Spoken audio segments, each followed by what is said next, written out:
précisément, c'est parce que Jeff Koons, avec d'autres artistes un peu moins connus, n'était pas invité dans les biennales, parce que, si vous voulez, l'histoire des biennales, c'est un côté très marketing quand même, très design. Oui, bien sûr, mais les biennales s'interrogent sur autre chose que l'histoire de l'art. L'histoire de l'art, on le laisse au musée, c'est formidable.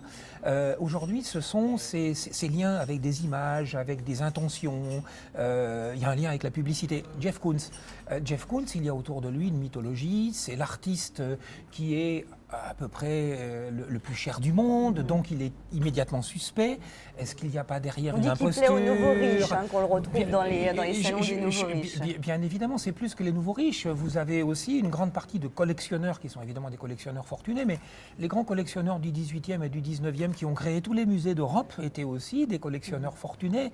Mais ça, c'est un autre aspect des choses. Ça concerne le monde dans lequel nous vivons. Ouais. Et l'art contemporain ne va pas refaire la société, même s'il essaye de la modifier un tout petit peu. Jeff Koons est surtout, je pense, un grand artiste, et il est souvent vu comme quelqu'un qui s'intéresserait à l'immédiateté, à l'imagerie. Et je pense qu'il a créé l'esthétique précisément des couches moyennes, faite de kitsch et d'intelligence. C'est une œuvre extrêmement simple et érudite, comme la publicité.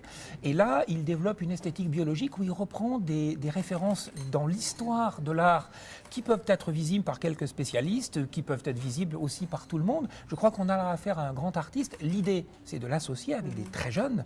Et David Douard, par exemple, artiste totalement inconnu, qui est un artiste français vivant en France de 26-27 ans, que nous avons exposé avant Koons, entretient un dialogue tout à fait intéressant. Il a une œuvre qui ne s'y compare pas, mais c'est justement dans une biennale le choix, l'association, la création, soyons modestes, d'un langage d'une œuvre à une autre qui fait que un sens naît. Ici, nous essayons de faire en sorte que le regard du visiteur se porte sur la façon dont les artistes construisent une histoire visuelle, qui est une histoire qui n'est pas celle de la télé, qui n'est pas celle d'Internet, qui est quelque chose qui se réfère bien sûr à l'histoire de l'art, mais qui ouvre sur des récits absolument formidables.